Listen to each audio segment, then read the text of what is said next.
El tema de esta segunda predicación de este año 2025 le hemos colocado marcados por Dios.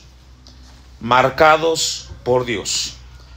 Cuenta una historia de 3 ejecutivos que habían viajado a un lugar para llevar a cabo un trabajo concerniente al área laboral. Estuvieron ahí una semana, habían acordado con sus esposas que el día viernes llegarían a sus casas.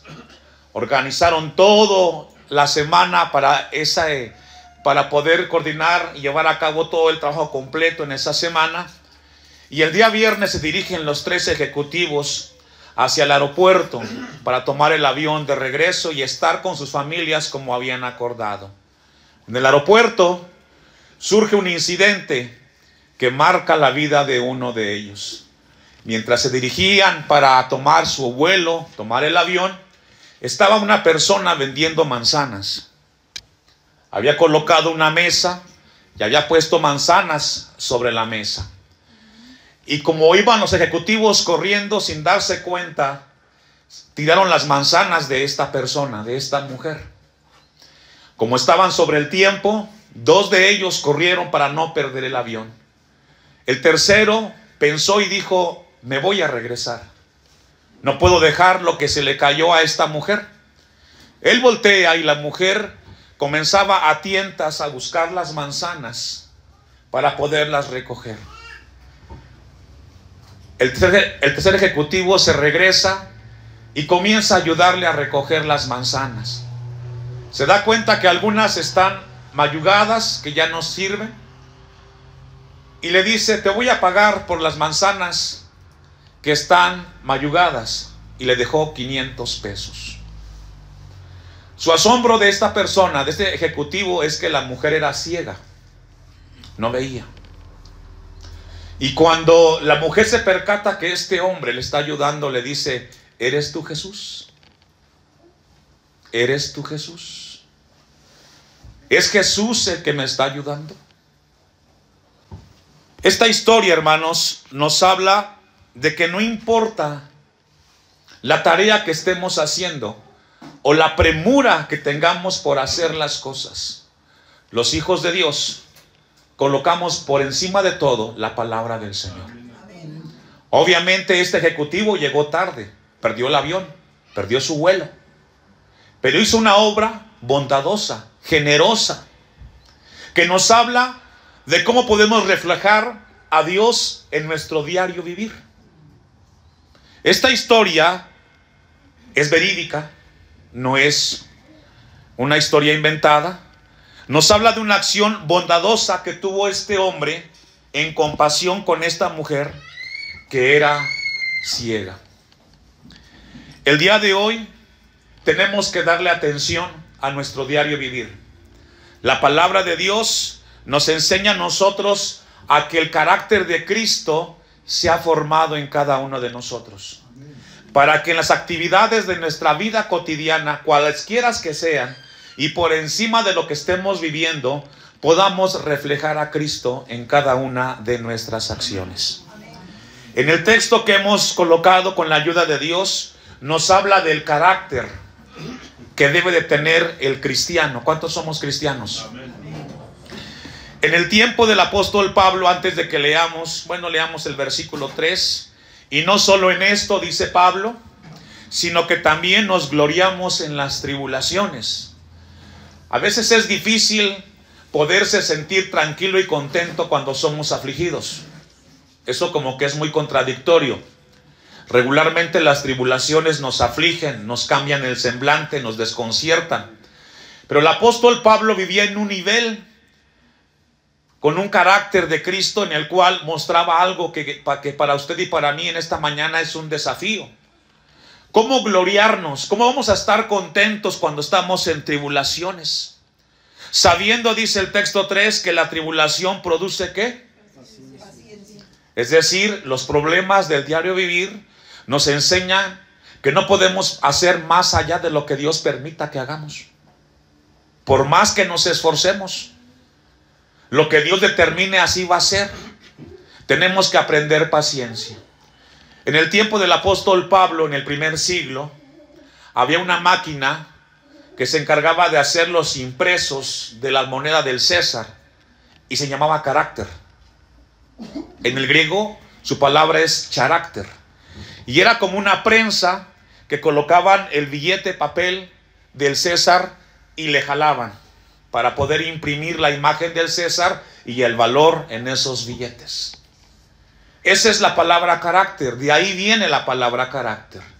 En términos cristianos, la imagen de Cristo tiene que ser moldeada en nosotros, en cada una de nuestras áreas, como el ejemplo de esta historia que les comenté acerca de este hombre.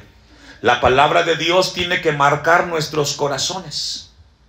Vamos a ir a la primera carta de Timoteo, capítulo 3, para ver un poco más acerca de cómo Dios marca a sus hijos y cuál es la marca que Él deja en nosotros.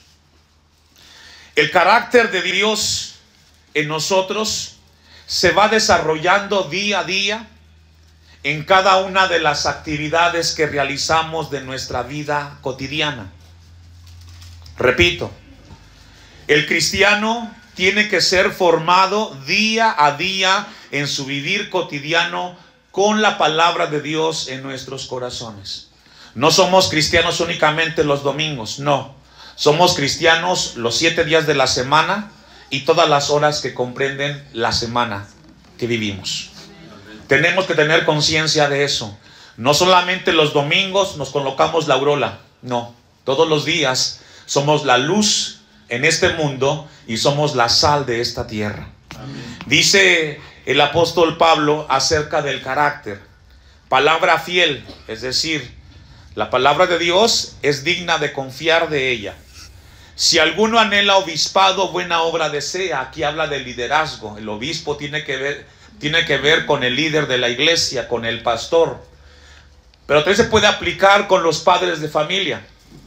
Los padres también son líderes en su casa, ahí con su esposa, con sus hijos. Cada uno de ustedes forman o llevan a cabo la tarea de liderazgo. Ustedes tienen que ser buenos líderes, no perfectos, porque no existe matrimonios o personas perfectas, pero sí hombres y mujeres que están determinados para llevar a cabo y cumplir la palabra de Dios en sus vidas y ayudar a sus hijos a caminar con una vida en la cual Dios sea glorificado. Amén. Así es de que también va para los padres esta palabra esta mañana. Pero es necesario, dice aquí el versículo 2, es necesario que el obispo o que el padre o la madre de familia sea ¿qué? Irreprensible. La palabra que nos habla aquí, irreprensible, nos habla alguien intachable. Alguien que lo que dice de Dios, lo que escucha de Dios, lo aplica en sus vidas. Eso es alguien irreprensible. Hombres y mujeres que lo que saben de Dios lo aplican en su diario vivir. Una de las crisis más grandes que está sucumbiendo a las familias el día de hoy es que los hijos se dan cuenta que los padres que tienen no son lo que dicen ser cristianamente hablando. Se contradicen en casa, hablan mentiras, se habla el uno al otro con groserías, se faltan el respeto. Escuchan música del mundo que no alimenta su espíritu y su alma. Hablan de los demás, etcétera. Entonces, cuando los hijos ven esto en los padres, se dan cuenta que ellos están jugando con Dios. Y cuando los hijos crecen y llegan a una edad, a una etapa de los 13, 14 años, así es de que si tu hijo está en esa etapa, ya se dio cuenta quién eres. Y respeta porque es tu hijo, pero ya juzgó, si no vives como Dios manda, que solamente eres un simulador o una simuladora. Y esto te genera una crisis, porque entonces viene el hijo y al generar su juicio, llega a lo que es la rebeldía. Y la rebeldía no es más que el acto de un joven en el cual muestra su enojo y su molestia porque lo que haces como padre, como adulto, no va de acuerdo a lo que escuchas de la palabra de Dios. Es por ello que esta mañana Dios quiere que te lleves en tu corazón. Vive como cristiano. No juegues con las cosas de Dios. Valora lo que de Dios sabes y aplícalo a tu vida. Dice entonces el texto que hemos leído que el hombre y la mujer tienen que ser irreprensible. Tiene que ser una mujer y un hombre que tenga autoridad moral. ¿Qué es la autoridad moral, pastor? Es aquella que Dios le delega a los padres para que cada vez que le hable a los hijos respeten la palabra de los padres. El respeto no se gana, no se merece, se gana con un ejemplo intachable, viviendo como Dios nos pide. Es por ello que al crecer los hijos muchas veces le faltan el respeto a los padres. Y luego da algunas características de esa vida intachable. Marido de una sola mujer, es decir, en un hombre y una mujer así, no existe el tema del adulterio. Es una mujer y un hombre hasta que la muerte nos separe. Sobrio, prudente, decoroso, hospedador, apto para enseñar. ¿Eso aplica únicamente al pastor o a todos? Claro, esa es tarea de todos nosotros.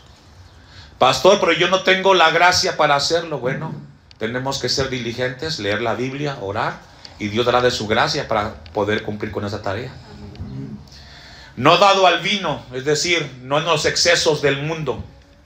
No pendenciero, no codicioso de ganancias deshonestas. No tienes que decirle al cristiano que lo que no es de él lo va a tomar. Él sabe que tiene que hacerlo porque agrada a Dios que no tomemos lo que no es de nosotros. Sino amable, apacible, no avaro, que gobierne bien que tenga a sus hijos ¿en qué? Así es. Tenemos que tener esto en nuestras vidas todos, hermanos, no únicamente el pastor.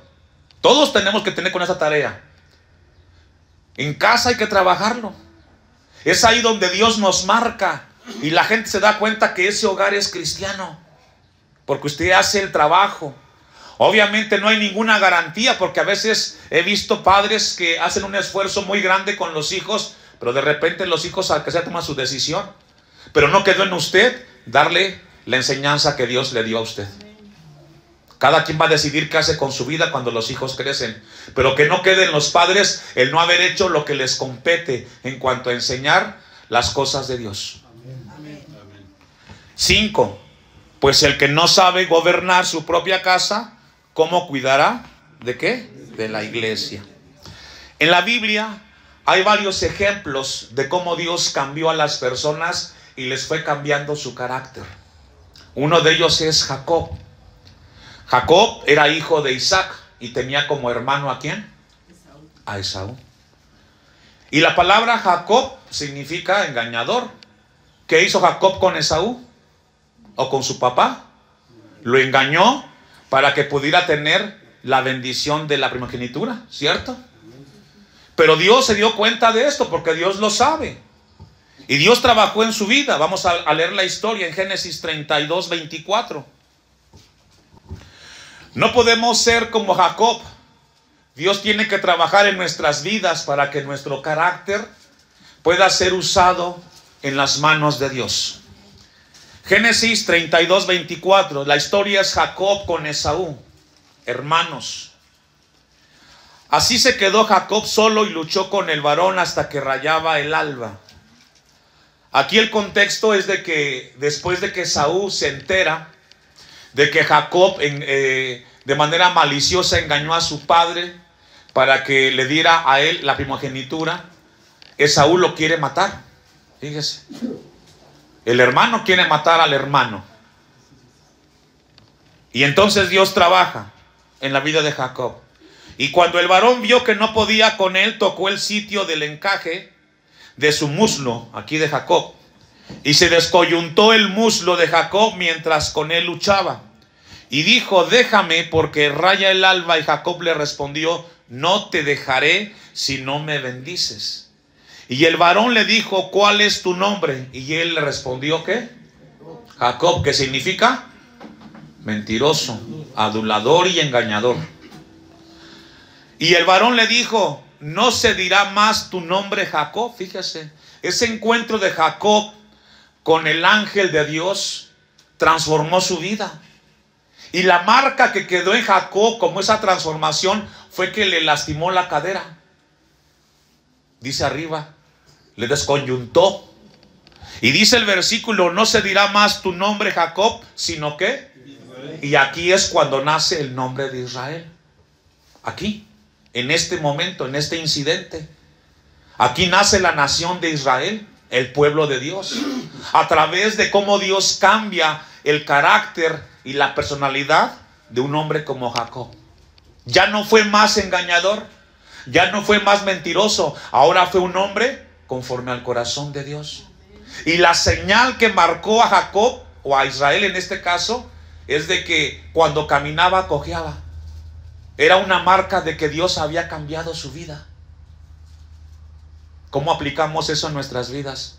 Cuando Dios nos está transformando a la imagen de Cristo, hay marcas en nuestras vidas, como el ejemplo de la historia, que dicen, Él es cristiano, Él camina como Jesús, ella camina como Dios manda.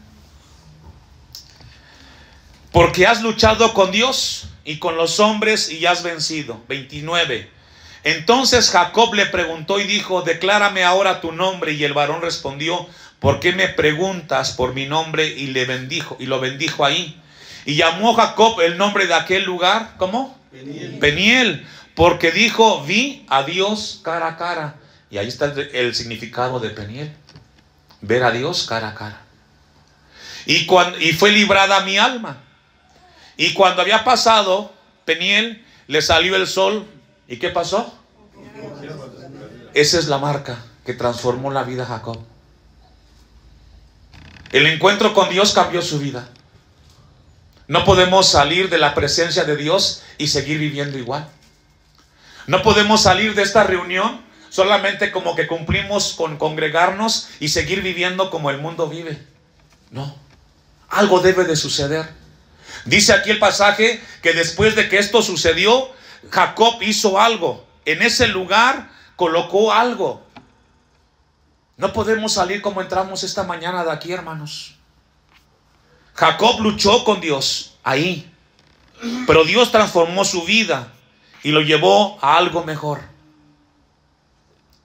Capítulo 33, versículo 12, ahí mismo de Génesis. El siguiente capítulo.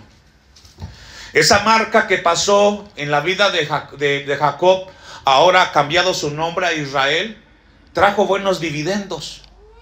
Recordemos que había la enemistad entre él y Esaú, debido al engaño que cometió Jacob cuando era una persona que no agradaba a Dios.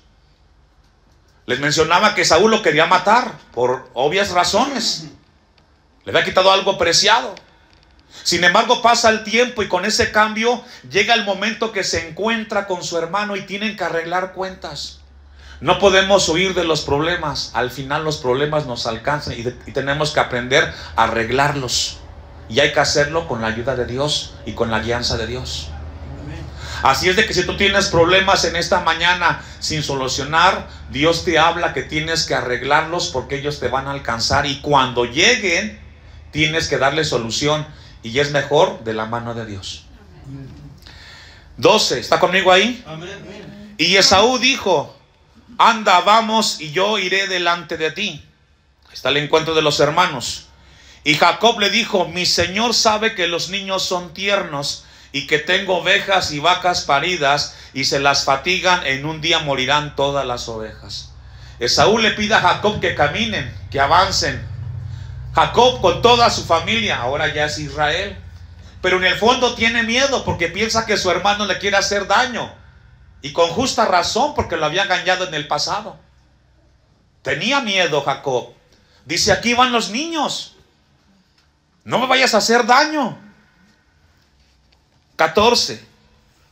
Pase ahora mi señor delante de su siervo, y yo miré poco a poco al paso del ganado que va delante de mí, y al paso de los niños hasta que llegue a mi señor a Seir. Y Esaú dijo, dejaré ahora contigo de la gente que viene conmigo. Y Jacob dijo, ¿para qué esto? ¿Hallé yo gracia en los ojos de mi señor? Mire cómo Dios transformó esta situación. Este problema de hermanos iba a acabar con una tragedia. Pero después de que Dios trabajó en la vida de Jacob y lo cambia, hermanos, esta historia terminó bien. Los hermanos pudieron arreglar sus diferencias. Y esto no fue accidente, fue un trabajo de Dios en el carácter de Jacob. Él no podía seguir viviendo con la vida que tenía. Dios trabajó en él. 16. Así volvió Esaú aquel día por su camino a Seir, y Jacob fue a Sucot, y edificó allí casa para sí, e hizo cabañas para su ganado. Por tanto llamó el nombre de aquel lugar Sucot. Después Jacob llegó sano y salvo a la ciudad de Siquem. Salió ileso del encuentro con su hermano. Su hermano lo perdonó, le perdonó la vida. Arreglaron sus diferencias. ¿Cómo sucedió esto? Todo comenzó con un encuentro con Dios. Amén. Tenemos que tener un encuentro con Dios.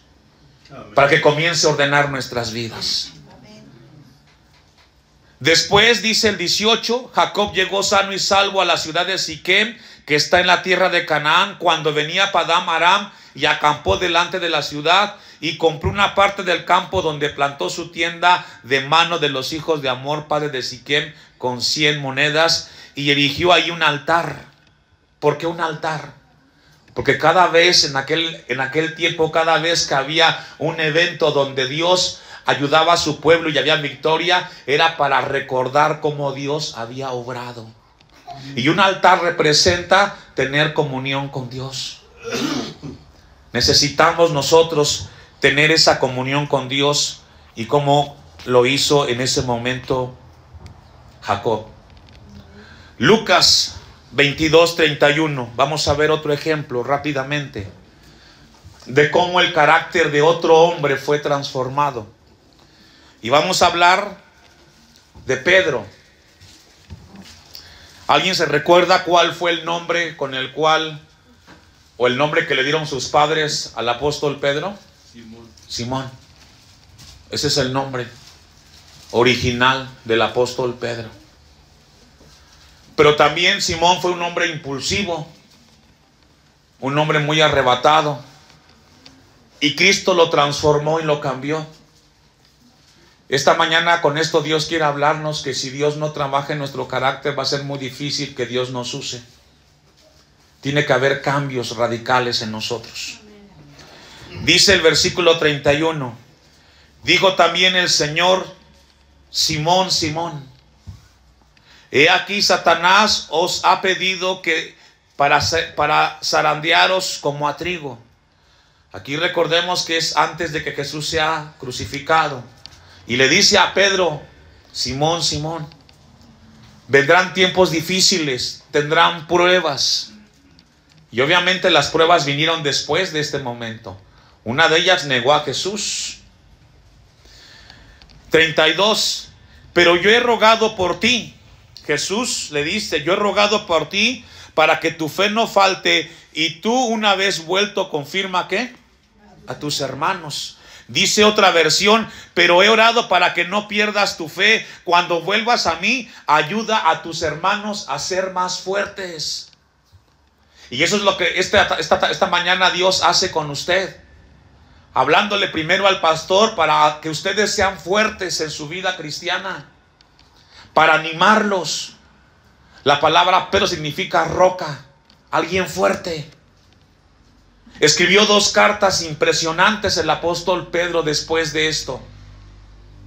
Fue un hombre que cuando padeció y al final de su muerte, en su martirio, él pidió que no fuera crucificado como su maestro, sino que fuera crucificado de cabeza. Y así murió. Ahora le dice Jesús a Pedro para que tú vayas con tus hermanos y les enseñes a ellos a ser fuertes. ¿Y sabe qué? Sí lo hizo. Y lo escribió en la segunda carta, capítulo 1, versículos 5 al 7. Vamos a buscarlo. Y vamos a ver qué les dijo a sus hermanos para que fueran fuertes. Que también Dios quiere en esta mañana que nosotros seamos fuertes. Segunda de Pedro 1, 5 al 7. Y le está hablando a sus hermanos en la fe. Y ahora Dios nos habla a nosotros. Vosotros, ¿a quién le está hablando? A nosotros cristianamente. A todos los que estamos aquí, pequeños y grandes, hombres y mujeres. vosotros también poniendo ¿qué? Toda diligencia. Tenemos que ser diligentes. Para poder ser fuertes en Dios tenemos que ser diligentes con nuestra vida cristiana. Como pastor, tenemos que ser disciplinados en leer la Biblia, en orar, en congregarnos. Tenemos que ser diligentes con la tarea que tenemos en casa que concierne a ser padres. Tenemos que hablarles a nuestros hijos de Dios. Tenemos que enseñarles a leer la Biblia, a orar juntos, diligentes. Por esto mismo, por esta razón, tenemos que añadirle a vuestra fe. Ahí fe tiene que ver con nuestra creencia cristiana. ¿Cuántos somos cristianos? Entonces el texto se lee, agrégale a tu fe cristiana ¿qué? Virtud. Y la palabra aquí, virtud, es conducta. Si dices ser cristiano, condúcete como un cristiano, como un hijo de Dios. Aplica lo que sabes del Señor.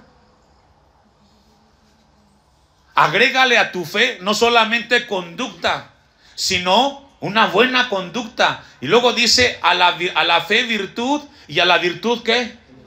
¿Y cómo se adquiere eso? Leyendo la Biblia. Hombres y mujeres cristianos fuertes tienen que leer la Biblia. No te va a caer nada del cielo. Tenemos que escudriñar las Escrituras. Para poder ser una iglesia fuerte tenemos que ser hombres y mujeres que vivamos lo que sabemos y que leamos la Biblia. 6. Y al conocimiento, a lo que ya sabes de Dios, ¿qué tienes que agregarle? Dice la psicología, autorregulación de emociones. ¿Sí? Te va a ganar el enojo, la ira, la molestia, pero hay que dominarlo en el nombre de Jesús. El apóstol Pablo escribe a los Efesios, airaos, pero no pequéis. ¿Qué significa eso? Se vale enojar.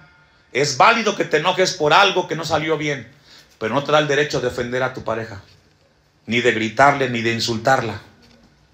¿Escuchaban, hermanos varones? Es para ustedes. El hecho de que los hijos se comporten mal en casa o algo no hacen de acuerdo a las indicaciones de los padres, tampoco le da a los padres la autoridad para descalificarlos con groserías, sacando allí escorpiones y serpientes. No. Dice la palabra de Dios, dominio propio. Siguiente área de la vida cristiana. Y al dominio propio, es decir, al control de ti mismo, tienes que agregarle ¿qué? Paciencia. Paciencia. Y estas son marcas y señales de un hombre y de una mujer cristiana, como el de la historia. ¿Qué hizo a este ejecutivo hacer ese gesto de bondad? ¿Llegó así como acto que se le ocurrió? No, estaba acá. Y bajó al corazón y dijo, no puedo dejar aquí a esta persona como está, tengo que ayudarla. Amén. Es así. Y a la paciencia, ¿qué? Y la piedad es respeto a Dios. Es la palabra piedad. Tenemos que respetar las cosas de Dios. Lleguen temprano al templo. Es el tiempo del Señor. Amén, amén. No es mío. Se agenda una hora para que lleguemos. El culto inicia a las 10. Aquí tenemos que estar. En su casa organice tiempos. ¿Se puede o no se puede? Amén, amén. Los veo pensativos. Y el respeto, dice el 7, y a la piedad o el respeto a Dios y a las cosas concernientes a Dios, ¿qué?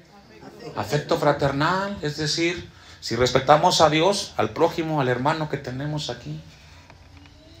Y el afecto fraternal, ¿qué dice? Amor. Son rasgos del carácter de un cristiano. Vamos sobre el final. Colosenses 3, 12 y 13. Y ahí concluimos.